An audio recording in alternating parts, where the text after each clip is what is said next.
Hello guys, তো কেমন আছো তোমরা সবাই? আশা করি সবাই অনেক ভালো আছো, আর আমিও খুব ভালো আছি। তো চলো তোমাদের সাথে আজকে একটা রেসিপি শেয়ার করবো, সেটা হচ্ছে আইসক্রিম বানানোর। জানি না কেমন হবে, আজকে ফার্স্ট বানাচ্ছি আমি।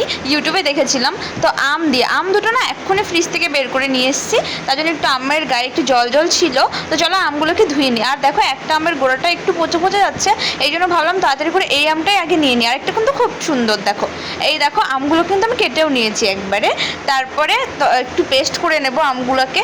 পেস্ট না করলে না দুধের মধ্যে যখন দেবো তখন অত একটা ভালোভাবে গলবে না, তো পেস্ট করে নিলে একদম গলে যাবে। তো ওই, আর তোমরা বলো তো তোমরা কে কোথার থেকে বলছো, এটা কিন্তু একটু কমেন্টে জানাবার। এই দেখো আমার পেস্ট করা কিন্তু হয়ে গেছে।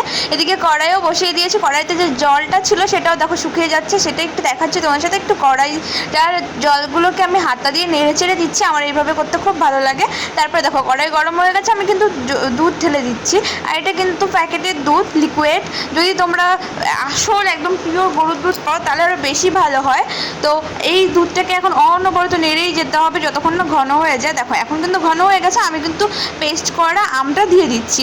আর একটু বেশি আম হলে একটু বেশি ভালো হতো, কিন্তু আমার কাছে এটুকুই ছিল, তার জন্য এটুকু দিয়েই করছি। এখন অনবরত নেড়ে যেতে হবে যতক্ষণ না এই দুটো মিক্স হয়ে যাচ্ছে।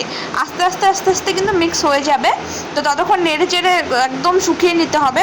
একটু একটু যখন আর কি একটু পাতলা থাকবে, হালকা একটু পাতলা থাকবে, তখন নামিয়ে নিতে হবে। কেমন আছো সবাই? ভালো আছো? এটা কি রান্না করছে? এটা কি? এটা কিছু না, এটার নাম কিছু, এটার নাম হলো কিছু না। কেউ খাইছো কিছু না? কিছু না কিরকম দেখতে? আমের কিছু না, আমের কিছু না। একটা কাজ করো না, না না একটা কাজ করো, জিব্বাটা বের করে চাটে দাও। ওটা তুমি চাটো না, এটা চাটার বাকি আছে, তুমি চাটো। এটা চাটো, এটা ওটা তো বললাম, তুমি জিব্বাটা বের করো। আরে না, একটু টেস্ট করি না না না, দরকার নেই। তারপরে দেখো আমি একটা ওই বাটিতে ঢেলে নিয়েছি, নিয়ে কিন্তু আমি 2-3 ঘন্টা হবে না, 2-3 ঘন্টার মতো আমি ডিপ ফ্রিজে রেখে দিয়েছি। তো আরেকটু টাইম থাকলে একটু বেশি জমে যাবে।